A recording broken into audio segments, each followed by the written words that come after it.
ബാലിന്റെ ഗോമതിയുടെ നാളത്തെ നല്ലൊരു കഥ കേട്ടാലോ? അങ്ങനെ നാളത്തെ കഥയെ നമ്മൾ കാണുന്ന മിത്രയ്ക്ക് സംശയങ്ങളൊക്കെ തോന്നാണ് സുകന്യയുടെ പെരുമാറ്റത്തില്. സുകന്യ പെട്ടെന്ന് ഇത്ര ദിവസം കഴിഞ്ഞിരുന്ന ആ മുറി വേണ്ടെന്ന് പറയുന്നു. അപ്പച്ചിയോടും അങ്കിളിനോടും അവിടെ കഴിഞ്ഞോളാൻ പറയുന്നു. ഒന്നും അങ്ങോട്ടും മനസ്സിലായില്ല. വന്ന സമയത്ത് ആ മുറി പോരെന്നൊക്കെ പറഞ്ഞ ആളാണ്. പെട്ടെന്ന് ഇങ്ങനെ ഒരു തീരുമാനം എടുക്കണമെങ്കിൽ എന്താ അതിന്റെ പിന്നിൽ എന്തെങ്കിലും ഒരു കാരണം ഇല്ലാതിരിക്കില്ലല്ലോ. മിത്രയുടെ പോലീസ് ബുദ്ധി ഇങ്ങനെ ഉണർന്ന് പ്രവർത്തിക്കുകയാണ്. മിത്ര ഇങ്ങനെ ആലോചിച്ചു, ഒരു കാര്യമില്ലാതെ ഇത്ര പെട്ടെന്ന് സുകന്യേച്ചി ഇങ്ങനെയൊന്നും പറയത്തില്ല. ഒടുവില് ബാലനും ഗോമതിയും ചേർന്നൊരു തീരുമാനം എടുത്തു. സുകന്യ ഇത്രയും പറഞ്ഞല്ലേ, അതുകൊണ്ട് അവരുടെ ആദ്യത്തെ ആ മുറിയിൽ തന്നെ തുടരാൻ തീരുമാനിച്ചു. അത് കേട്ടപ്പോൾ സുകന്യക്ക് ഭയങ്കര സന്തോഷമായിരുന്നു. എന്താണെങ്കിലും ഞാൻ പറഞ്ഞിട്ട് ബാലേട്ടനും ഗോമതിച്ച് നിരസിച്ചില്ലല്ലോ. നിങ്ങൾ താമസിച്ചിരുന്ന ആ കുഞ്ഞു മുറിയിലേക്ക് പോയിക്കോളാന്ന് പറഞ്ഞു. ബാ ധർമ്മേട്ട, ധർമ്മേട്ടന്റെ സാധനങ്ങളൊക്കെ ഞാൻ എടുത്തിട്ടുണ്ടെന്ന് പറഞ്ഞു. നമുക്ക് ആ മുറിയിലേക്ക് പോകാന്ന് പറഞ്ഞു. അങ്ങനെ ആ മുറിയിൽ കൊണ്ട സാധനങ്ങളൊക്കെ വെക്കുവാണ്. ആ സമയത്ത് ധർമ്മ സുകന്യയോട് പറഞ്ഞു, എന്നാലും എനിക്ക് നിന്നെ അങ്ങോട്ട് വിശ്വസിക്കാൻ പറ്റുന്നില്ല എന്ന് പറഞ്ഞു. എന്തിന്? അല്ല, നിന്റെ സ്വഭാവം മാറ്റം പെട്ടെന്ന് നിനക്ക് ഇങ്ങനെ ഒരു മാറ്റം വരാനായിട്ട് കാരണം എന്താ? ഒന്നും എനിക്ക് അങ്ങോട്ട് മനസ്സിലാവുന്നില്ല എന്ന് പറഞ്ഞു. അതോ, എന്നെ ധർമ്മേണ്ണ ഇതുവരായിട്ട് മനസ്സിലായിട്ടില്ല, ഇനി കൂടുതൽ മനസ്സിലാക്കാൻ പോകുന്നുള്ളെന്ന് പറഞ്ഞു. അല്ല സുകന്യെ, ചില സമയത്ത് നീ വേറൊരു സ്വഭാവമുള്ള എടുക്കണേ. ഈ വീട്ടിലുള്ളവരെ ആരും നിനക്ക് ഇഷ്ടമില്ല. മുമ്പ് നീ പറഞ്ഞെന്താ? ഗോമതി ചേച്ചി ബാലേട്ടന് താമസിച്ച നമ്മളിപ്പോ ഇത്രയും ദിവസം കഴിഞ്ഞിരുന്ന ആ മുറി, അത് ചെറിയ മുറിയാണ്. ശ്വാസം പോലും ശരിക്കും എടുക്കാൻ പറ്റുന്നില്ല, വായു സഞ്ചാരം കുറവാണ്. അതുകൊണ്ടാണ് നമുക്ക് പല അസുഖങ്ങളൊക്കെ ഉണ്ടാകുന്നത് നീ പറഞ്ഞില്ലായിരുന്നു. അത് പിന്നെ ധർമ്മേട്ട, അങ്ങനെയൊക്കെ ഞാൻ പറഞ്ഞു. പക്ഷെ അതൊക്കെ തെറ്റായി പോയെന്ന് എനിക്ക് തോന്നുന്നുണ്ട്. ഈ വീട്ടിൽ വന്ന് ഇത്രയും നാളും താമസിച്ചു കഴിഞ്ഞപ്പോഴാ ഈ വീട്ടിലുള്ളവരെന്താ ഏതാന്നൊക്കെ എനിക്ക് മനസ്സിലായത്. പിന്നെ ഈ വീട്ടിലുള്ളവരെ കുറിച്ച് കുറച്ച് കുറ്റങ്ങളും കാര്യങ്ങളും ഒക്കെ കൃഷ്ണമംഗലത്തുള്ളവർ എനിക്ക് പറഞ്ഞു തന്നിട്ടുണ്ടായിരുന്നു. ആ രീതിയിലാണ് ഞാൻ പോയിക്കൊണ്ടിരുന്നത്. പക്ഷെ ഇപ്പൊ എനിക്ക് മനസ്സിലായി, അതൊന്നും അല്ല സത്യം. ഈ വീട്ടിലുള്ള എല്ലാവരും പാവങ്ങളാണ്. ധർമ്മം പറഞ്ഞു, ഇപ്പോഴെങ്കിലും നിനക്കത് തോന്നിയില്ലോ? ഭാഗ്യെന്നാ ഞാൻ കരുതുന്നേ. ഞാൻ പറഞ്ഞില്ലേ നിനക്ക് നല്ല മാറ്റം ഉണ്ടാവും. എനിക്കറിയായിരുന്നു അധികം നാളൊന്നും നിനക്ക് ഈ വീട്ടിലെ ഉള്ള എല്ലാവരും എതിർത്ത് നിൽക്കാൻ പറ്റില്ലെന്ന്. അത് കേട്ടപ്പോൾ സുകന്യ പറഞ്ഞു, എനിക്കിപ്പം മനസ്സിലാവുന്നുണ്ട്. ഇല്ല, ധർമ്മേട്ടന് ഇപ്പം മനസ്സിലായില്ലേ കാര്യങ്ങൾ? ഈ സുകന്യ ആരെ എന്താന്നൊക്കെ മനസ്സിലായില്ലേന്ന് ചോദിച്ചു. എനിക്ക് മനസ്സിലായി, ഇപ്പോഴാണ് സമാധാനമായത്. നീ ഇങ്ങനൊരു തീരുമാനം എടുത്തു കഴിഞ്ഞപ്പോഴത്തേനും എനിക്ക് നിന്നോട് എത്രമാത്രം സ്നേഹം കൂടിയെന്നറിയാവോ? മുമ്പായിരുന്നു ഒരു ദേഷ്യമൊക്കെ ഉണ്ടായിരുന്നു, പക്ഷെ ഇപ്പൊ ആ ദേഷ്യമൊക്കെ പോയെന്ന് പറഞ്ഞു. അപ്പോഴേക്കും സുകന്യ പറഞ്ഞു, അതാണ് സുകന്യ, ഇനി സുകന്യയുടെ സ്വഭാവത്തെക്കുറിച്ച് ധർമ്മേട്ടൻ മനസ്സിലാക്കാൻ പോകുന്നുള്ളെന്നൊക്കെ പറഞ്ഞു. ഈ സമയത്ത് ബാലനും ഗോമതിയും മുറിയിലിരുന്ന് സംസാരിക്കുകയാണ്. അവർക്കൊന്നും മനസ്സിലായില്ല, ഇത്ര പെട്ടെന്ന് ഇങ്ങനെ മാറ്റം ഉണ്ടാകാൻ കാരണം എന്താ. സുകന്യ വന്ന സമയത്ത് ഇങ്ങനെ ആയിരുന്നില്ല. പിന്നീടാണെങ്കിലും സുകന്യക്ക് ഈ കുടുംബത്തിലുള്ളവരെ, ഈ കുടുംബം വീട് പോലും ഇഷ്ടപ്പെടുന്നുണ്ടായിരുന്നില്ല. ഗോമതി അതിനെക്കുറിച്ച് സംസാരിക്കുന്ന സമയത്ത് ബാലൻ പറഞ്ഞു, ചിലപ്പം തോന്നിക്കാണുമായിരിക്കും ഇനി ഇങ്ങനെ മാറാതിരുന്നിട്ട് കാര്യമില്ല. ഈ കുടുംബത്തിലുള്ളവർ എല്ലാവരും നല്ല സ്നേഹത്തോട് കൂടിയിട്ടില്ല അവളോട് പെരുമാറുന്നേ. അപ്പോഴേക്കും ഗോമതി പറഞ്ഞു, ചിലപ്പോൾ ശരിയായിരിക്കും. അഗ്നിപൂജയൊക്കെ നടത്തി കഴിഞ്ഞപ്പോഴത്തേനും സുകന്യയ്ക്ക് മാറ്റം വന്നു തോന്നേ. ബാലൻ പറഞ്ഞു, അതെ, പക്ഷേങ്കിൽ നിനക്കറിയാലോ ഗോമതി, അഗ്നിപൂജ നടത്തിയെന്ന് പറഞ്ഞാലും എന്ന് പറഞ്ഞ് അങ്ങോട്ട് വരുമ്പോഴത്തേനും ഗോമതി ചോദിച്ചു, എന്താ ബാലട്ടെ? ഒന്നുമില്ലാന്ന് പറഞ്ഞു. അല്ല ബാലേട്ടൻ എന്തോ എന്നോട് പറയാൻ വേണ്ടി വന്നാണല്ലോ. ഒന്നുമില്ലാന്ന് പറഞ്ഞു. ബാലന്റെ മനസ്സിൽ സ്വാമി പോറ്റി പറഞ്ഞ കാര്യങ്ങളാണ്. കുടുംബത്തിലൊരു ദുരന്തം സംഭവിക്കും, അതെന്താന്ന് അറിയില്ല, അത് മനസ്സിലുണ്ട്. അഗ്നിപൂജ നല്ല മംഗളകരമായി നടന്നെന്നാണ് ഗോമതിക്ക് അറിയാവുന്നത്.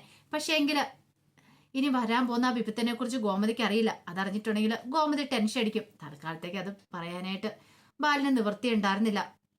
പക്ഷേങ്കിൽ ഈ സംഭവങ്ങളൊക്കെ മിത്രയുടെ മനസ്സിനെ വല്ലാതെ പിടിച്ചുലച്ചു. എന്തോ ഒരു കാര്യമുണ്ടെന്ന് തീരുമാനിച്ചു. ആരിനെ അങ്ങനെ വന്നു കഴിഞ്ഞപ്പോൾ ആരിനോട് ഇതിനെക്കുറിച്ച് പറയാണ്, സുകന്യച്ചിക്ക് എന്തോ കാര്യമായിട്ട് സംഭവിച്ചിട്ടുണ്ടെന്ന്. അപ്പോഴേക്കും ആര്യം പറഞ്ഞു, എടി ചിലപ്പോൾ മാറ്റം അത് ആർക്കും അനിവാര്യമായ ഒന്നല്ലേ, ചിലപ്പം തോന്നിക്കാണുമായിരിക്കും.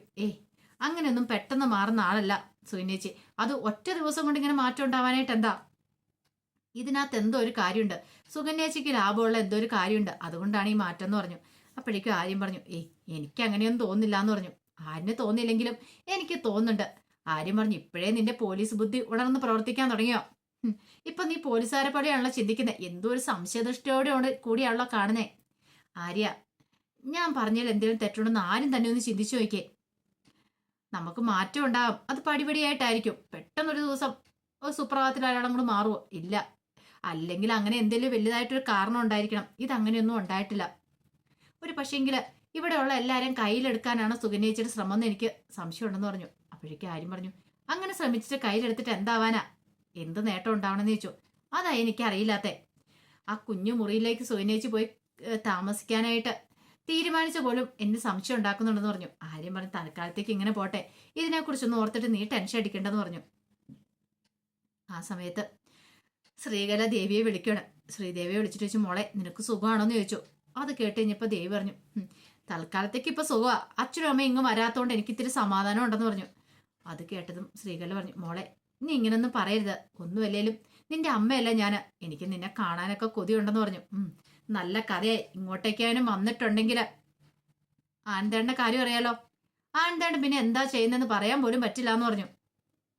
ഇപ്പൊ നിങ്ങൾ ഇങ്ങോട്ട് വരാത്തോണ്ട് എനിക്ക് ഇത്തിരി സമാധാനമുണ്ട്, വന്നു കഴിഞ്ഞിട്ടുണ്ടെങ്കിൽ മിക്കവാറും എന്നെയും കൂടി ഈ വീട്ടിൽ നിന്ന് ഇറക്കി വിടുമെന്ന് പറഞ്ഞു. ശ്രീകല പറഞ്ഞു, ഇങ്ങനെയൊന്നും പറയില്ല മോളെ, അത് മാത്രമല്ല നിന്റെ അച്ഛനാണെങ്കിലും വല്ലാത്തൊരു പ്രതിസന്ധിയിലാണ് എപ്പോഴെന്ന് പറഞ്ഞു. പ്രതിസന്ധിയോ? എന്ത്? എടി അത് പിന്നെ കോമഡി സ്റ്റോഴ്സ് പുതുക്കി പണിയാനായിട്ട് 10 ലക്ഷം രൂപ നിന്റെ അച്ഛൻ നിന്റെ അമ്മായച്ചന് കൊടുക്കാന്ന് പറഞ്ഞിട്ടുണ്ടായിരുന്നു. അപ്പൊ അത് കൊടുക്കണമെന്ന് പറഞ്ഞിട്ട് വിളിച്ചിട്ടുണ്ടായിരുന്നു. എനിക്ക് എന്ത് ചെയ്യണമെന്ന് അറിയില്ല. 10 ലക്ഷം രൂപയോ? നിനക്ക് എന്താ തലയ്ക്ക് ഭ്രാന്തുണ്ടോന്ന് ചോദിച്ചു. എന്റെ മോളെ എന്ത് ചെയ്യാനാന്ന് പറ, വേറെ നിവൃത്തിയില്ലായിരുന്നു പറഞ്ഞു. കൊടുക്കാന്ന് പറഞ്ഞാൽ കൊടുക്കണം, എന്നെ ഒന്നും ബാധിക്കുന്ന കാര്യമില്ല, എന്നോട് പറയണ്ടെന്ന് പറഞ്ഞു. മോളെ നീ ഇങ്ങനെ കൈയൊഴിയല്ലേ, എങ്ങനെയെങ്കിലും ഈ പ്രശ്നത്തിന് പരിഹാരം പറഞ്ഞ. എന്ത് പരിഹാരം? ഇന്ന് നിങ്ങൾ നന്നാവും നാളെ നന്നാവും എന്ന് കരുതി ഇരിക്കുമായിരുന്നു. ഒരു കാര്യം ചെയ്യുക, ബാലേണ്ട കായ് വീടും രണ്ടുപേരും കൂടെ ചെയ്ത് ചതിയെക്കുറിച്ച് അങ്ങോട്ട് പറ. മോളെ അങ്ങനെ എന്തെങ്കിലും പറഞ്ഞിട്ടുണ്ടെങ്കിൽ നിന്റെ ജീവിതം തകരുമ്പോ തകരട്ടെ, അല്ല അതിപ്പോ ഞാൻ എന്താ ചെയ്യുന്നേ, എനിക്കത് മാത്രമേ പറയാനുള്ളൂ. അല്ലെങ്കിലും അച്ഛനും അമ്മയും കൂടെ ചേർന്നിട്ടാണല്ലോ എന്നെ ഈ പരുവാക്കി വെച്ചിരിക്കുന്നേ. ഇനി എന്റെ ജീവിതം കൂടെ കുട്ടിച്ചോകരാക്കിയാലോ നിങ്ങൾക്ക് സമാധാനം ആവത്തുള്ളല്ലേ. എന്നെ കൊണ്ട് കൂടുതലൊന്നും പറയിപ്പിക്കരുത്, ദൈവത്തെ ഓർത്ത് എന്നെ വിളിച്ചിങ്ങനെ ഉപദ്രവിക്കാതിരുന്നാൽ മതി എന്ന് പറഞ്ഞിട്ട് ശ്രീദേവി ഫോൺ കട്ട് ചെയ്യുവാണ്. ആ സമയത്ത് അച്യുതാണ് വല്ലാത്തൊരു ബുദ്ധിമുട്ടാ. സുകന്യ പറഞ്ഞ കാര്യം ഓർത്തിട്ട് പകുതി സ്വത്ത് എഴുതി കൊടുക്കണം പോലും, അല്ലെങ്കിൽ ആ സ്വത്തിന്റെ അത്ര പണം കൊടുക്കണമെന്ന്. അങ്ങനെയാണെങ്കിൽ മാത്രം ഗോമതിയുടെ കയ്യിൽ നിന്ന് ആ സ്വത്തുവകകളൊക്കെ അവരുടെ പേരിലേക്ക് എഴുതി വെപ്പിക്കാന്ന്. പക്ഷെ അതും കൊണ്ട് എന്ത് പ്രയോജനം ഇരിക്കുന്നേ, പകുതി അവൾക്ക് കൊടുക്കേണ്ട വരില്ലേ. അത് മാത്രമല്ല ഒരു ഭീഷണിയുടെ സ്വരത്തിലാണ് അവളിത് പറഞ്ഞത്. ഒരു പക്ഷെ അങ്ങനെ ചെയ്തില്ലെങ്കിൽ അവൾ ചിലപ്പോൾ ഇനി എന്താ ചെയ്യുന്ന പറയാൻ പറ്റില്ല. ഗോമതിയോട് സത്യങ്ങളൊക്കെ പറഞ്ഞിട്ടുണ്ടെങ്കിൽ തീർന്നു. അതൊക്കെ ഓർത്ത് വിഷമിച്ചിരിക്കുമ്പോഴത്തേനും രാജശ്രീ അങ്ങോട്ട് വന്നു. രാജശ്രീ വന്നിട്ട് ചോദിച്ചു, അല്ല എന്താ ചെയ്തേട്ടാ ഒരാലോചന എന്ന് പറഞ്ഞു. എങ്ങനെ ചിന്തിക്കായിരിക്കും, അവളുണ്ടല്ലോ ആ സുകന്യ എല്ലാത്തിനും കാരണം. എടി അവൾക്ക് പാതി സ്വത്ത് എഴുതി കൊടുക്കണം എന്നല്ലേ പറഞ്ഞേ. അതിനെന്താ അച്യുതേട്ടാ പാതി സ്വത്ത് എഴുതി കൊടുക്കാന്നങ്ങ് പറയണം. നീ എന്താടി പറഞ്ഞേ, പാതി സ്വത്ത് എഴുതി കൊടുക്കാനോ? അങ്ങനെയാണെങ്കിൽ ഇതിന്റെ ആവശ്യമില്ലാന്ന് പറയണ. എടി പകുതി കൊടുത്താൽ പിന്നെ നമുക്ക് എന്തുണ്ട് അച്യുതേട്ടാ, നമ്മൾ കൊടുക്കും എന്നൊക്കെ പറയും, പക്ഷെ നമ്മൾ കൊടുക്കില്ല എന്ന് പറയണ. കൊടുക്കില്ലാന്നോ? അതെ, നമ്മൾ ചില തന്ത്രങ്ങളൊക്കെ പയറ്റണം.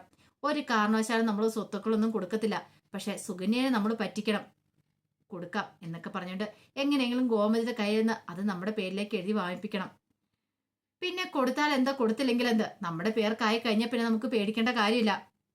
ഈ പറയുന്ന സുകന്യയോട് പറഞ്ഞ് മതി, തരത്തില്ല എന്ന് പറഞ്ഞാൽ തരത്തില്ല, പിന്നെ നമ്മുടെ പേരിലല്ലേ, പിന്നെ നമുക്ക് ആരെയും പേടിക്കേണ്ട കാര്യമില്ലോ എന്ന് പറഞ്ഞു. അത് കേട്ടപ്പോൾ അച്യുതൻ പറഞ്ഞു, ശരിയാ, പക്ഷെ സുകന്യ അതിന് സമ്മതിക്കുമെന്ന് തോന്നുന്നുണ്ടോ?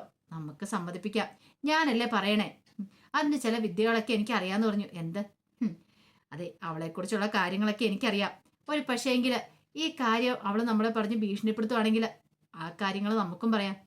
ഇതൊക്കെ കേട്ട് കഴിഞ്ഞപ്പോഴത്തേനും അച്യുതൻ പറഞ്ഞു, അതൊക്കെ നടക്കുന്ന കാര്യമാണോ? അച്യുതേട്ടൻ ധൈര്യമായിട്ടിരിക്കുക, സുകന്യനെ ആദ്യം കയ്യിലെടുക്കണം, സ്വത്തുക്കളൊക്കെ കൊടുക്കാമെന്ന് പറഞ്ഞ് വിശ്വസിപ്പിക്കണം, അതാ വേണ്ടേന്ന് പറഞ്ഞു. എല്ലാം കേട്ട് കഴിഞ്ഞപ്പോൾ അച്യുതനും തോന്നി നല്ലൊരു കാര്യമെന്ന്. അങ്ങനെ അവര് പുതിയ പ്ലാനുകളും പദ്ധതികളൊക്കെ തയ്യാറാക്കുകയാണ്. അപ്പൊ അതിന്റെ വിശേഷങ്ങളൊക്കെ നമ്മൾ കാണാൻ പോകുന്നത്. ആ വിശേഷങ്ങൾക്കായി നമുക്ക് എല്ലാവർക്കും കാത്തിരിക്കാട്ടോ. ഒരിക്കൽ കൂടി എല്ലാവർക്കും ശുഭരാത്രി നേർന്നുകൊണ്ട് നിർത്തുന്നു.